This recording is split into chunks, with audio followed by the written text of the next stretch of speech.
who really founded Hinduism? Hinduism is a mix between the religion of the Aryans who came from the Himalayas, who descended on India from the Himalayas, and the religion of the Aboriginals who were living in India before the arrival of the Aryans.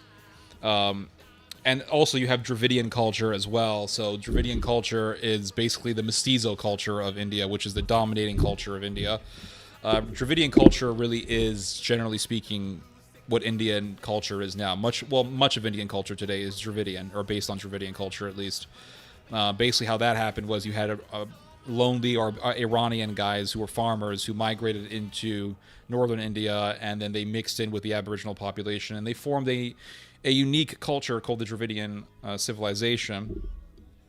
Then later on, you had the Aryan migration into India from the Himalayas. These people were basically Slavs. They were, if you look at their DNA, they were related to people in Ukraine or Belarus today. So they were ancient Slavs, and they were Indo-Europeans, just like much of the European race is Indo-European. And the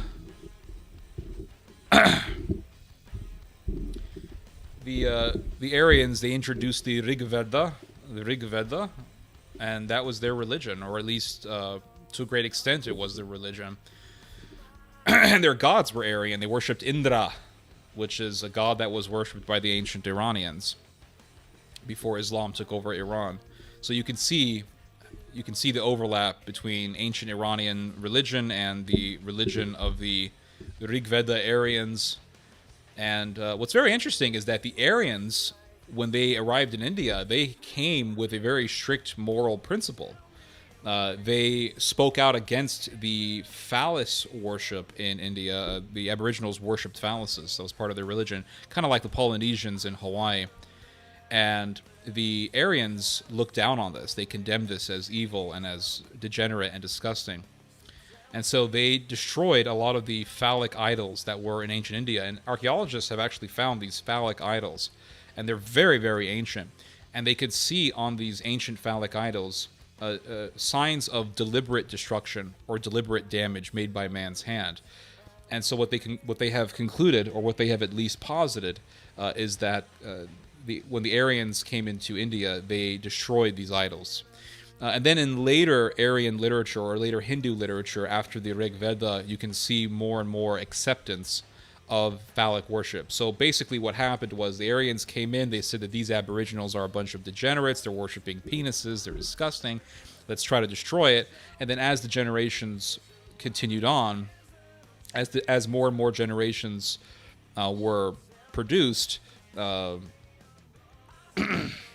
more and more generations succeeded each other, the Aryans more and more accepted this culture, and that's because they were intermixing with the native population, and they were synchronizing their culture with the native culture. And so the same thing happened to their religion. Their religion got mixed up, and that is really how Hinduism was formed. Hinduism is a synchronization between the religion of the Aryans and the religion of the Aboriginals and the Dravidians who were living in India.